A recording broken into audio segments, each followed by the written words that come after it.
Good people, what's happening? Prairie View A&M University. I'm at home. This place is woven into the fabric of my very identity.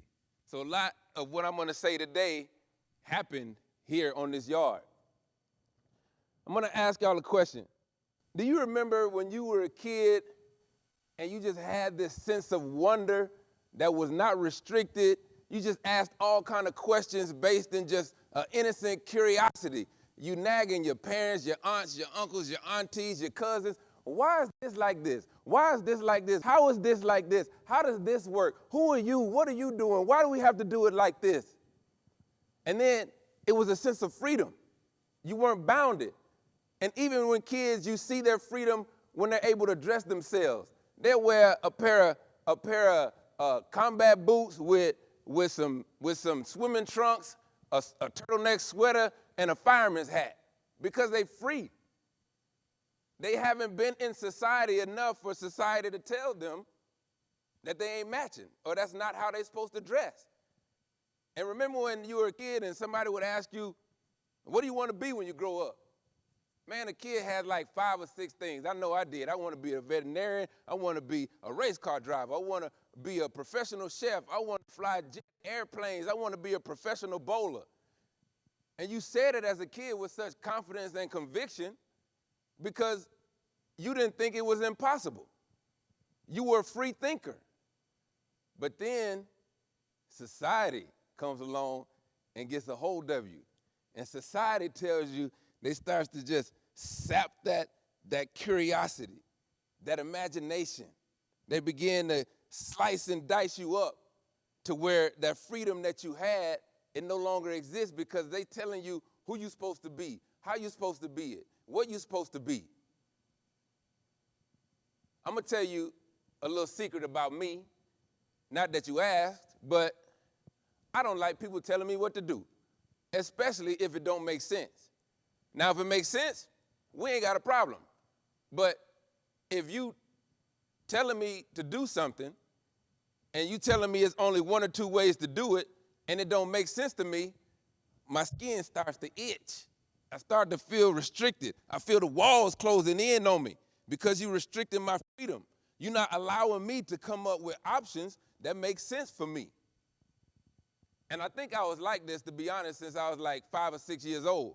Because I remember Saturday morning, I done my homework for the week. I grabbed me a fresh, cold bowl of cereal, plopped down in front of the TV, watched my Saturday morning cartoons. And of course, with impeccable timing, my parents wanted to decide in that moment that I need to take the trash out. Now to myself, I say, now I know y'all just saw me sit down with this cereal to watch my cartoons. And we know you got about 3 to 5 minutes before them Fruit Loops go limp and get soggy. So I'm thinking to myself, it's got to be another option. So let me present another option to my parents. I said, do you think it's possible that I can wait until the commercial break to take this trash out?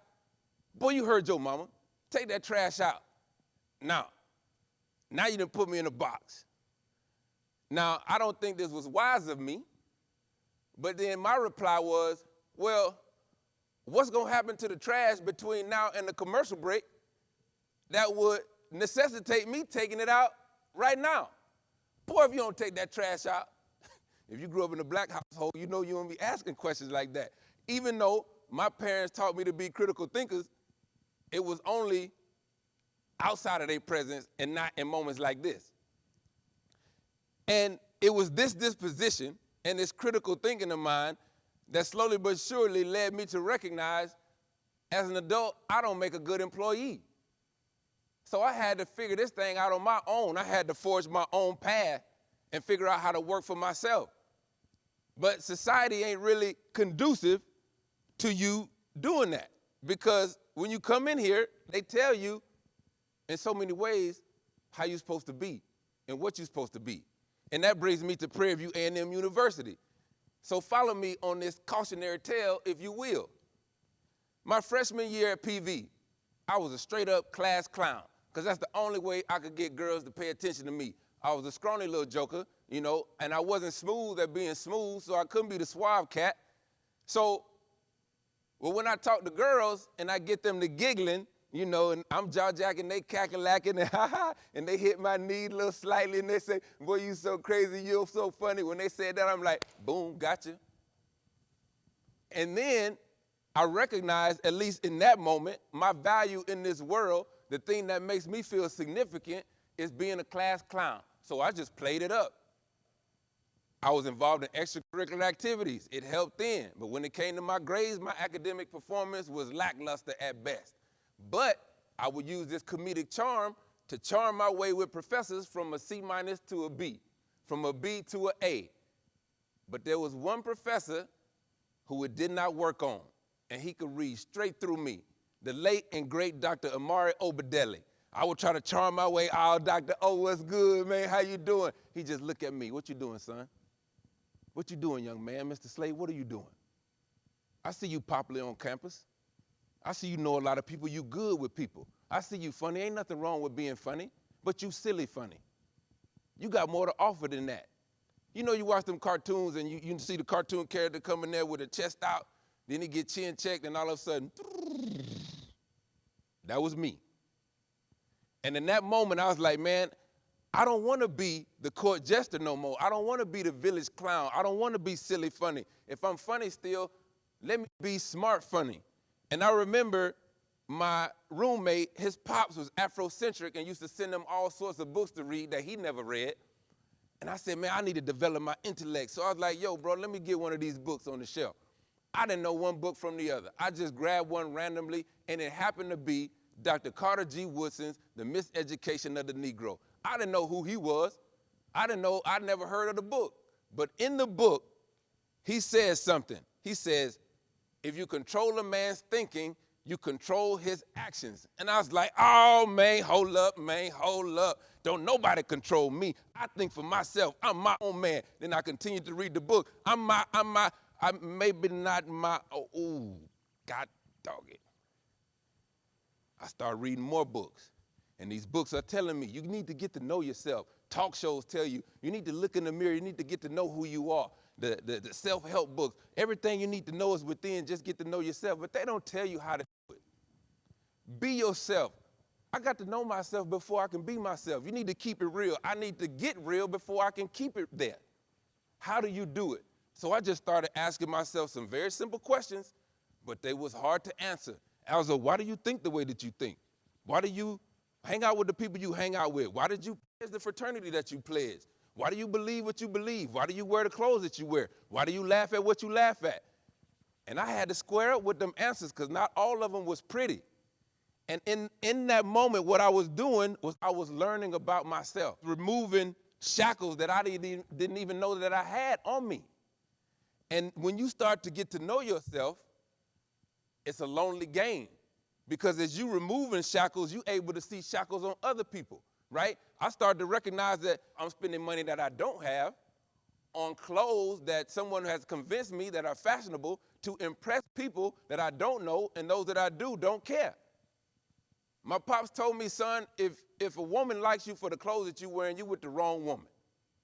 I questioned why I believe what I believe. I was brought up in the church, strong Christian beliefs. I asked my pops, who I respect a lot, who's a pastor, Pops, what's up with this Jesus thing? Some of this stuff is confusing.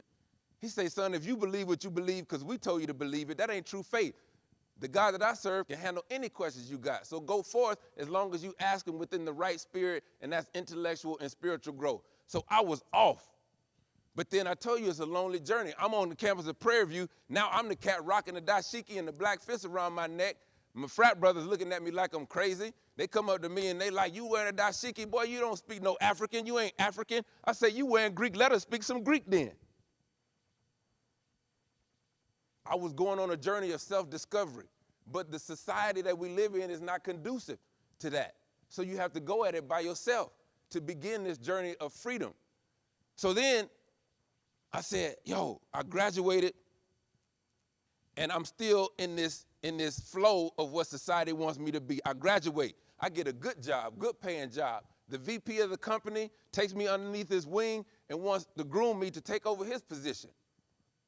I buy a house at 22 years old. I got a new car. And according to the world, according to society, all I need to do is ABC 1, 2, 3, add a wife and a kid. And I got the American dream. I'm sitting in my house, I ain't bought it but for 6 months. I'm sitting in it and I'm starting to itch. I'm like, this don't feel right. I feel like the wall's closing in on me. I need to learn some more. I need to grow some more. So then I decide I'm going to apply to graduate school for a philosophy degree. Boy, is you crazy? Ain't nobody hiring no philosophers. But I needed it for freedom. At this point, learning was of primary importance to me. When I learn, I feel closest to God. Learning is what made me feel free because I'm learning about myself, and by learning about myself and God is within, I'm learning more about God. And God is also, I'm learning about all people. I'm learning about the universe. So this is the thing that is making me feel free because to me, freedom was more important than money. So I knew that I couldn't compete with the people on paper who were applying to this program as well. So I scheduled an appointment with the director of the graduate philosophy program at the school I wanted to go to. And when it was my time to meet this fella, I didn't know what he looked like. I just assumed he was a middle-aged white man. I see this middle-aged white man coming towards me. And before I could say something, this man says, "Oh, I'm so glad you're here. Let me show you to the janitor's closet so you can get the vacuum cleaner and get to work." Ooh, Lord have mercy. Hold up, man. You know I wanted to slap the fire out this man. But I had to do a cost-benefit analysis. Alzo, what are you there for? And thank God I had been doing the work on myself to understand why I was feeling that way, right?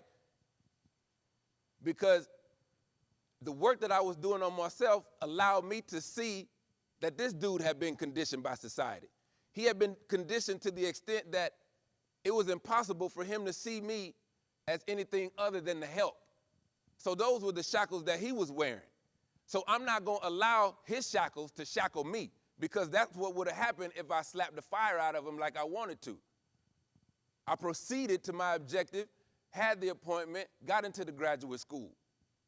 And every day since then, I've used critical thinking and philosophy to become more and more free. You see, when we are born, we're born into a society that already exists. A society that tells you who you're supposed to be and how you're supposed to be it. A society that tells you the reason that we do this is because it's always been done. Words like tradition, custom, convention. No, bruh. No, I don't subscribe to that. Because if everyone subscribed to the idea that it's supposed to be done this way because it's always been done this way, there would have been no civil rights movement. There would be no technological advancements. There would be no medical advancements. Because Lord knows white folks would have been like, yeah, I mean, slavery, that's going to end at some point, but right now there's always been done this way, so we're going to continue to do it like this. No, bro. Now, if you swallow this brochure that society gives you to tell you who you're supposed to be and how you're supposed to be it, you're killing yourself. Because this kind of conditioning creates blockage to your existential arteries that prevents the free flow of creativity that leads you to self-discovery to let you know that you can be free. So why would you accept anything other than? When you're learning, you're growing. So if you're not learning, you're not growing. If you're not growing, you're not living. And if you're not living, you're dead. And how many dead people do you know walking around here trying to impress people because society tells them that's what they're supposed to be? People on Instagram have swallowed the brochure. The problem with society is how sneaky it is. When you subscribe to society telling you to do what you're supposed to do in the way that they want you to do it, you feel good.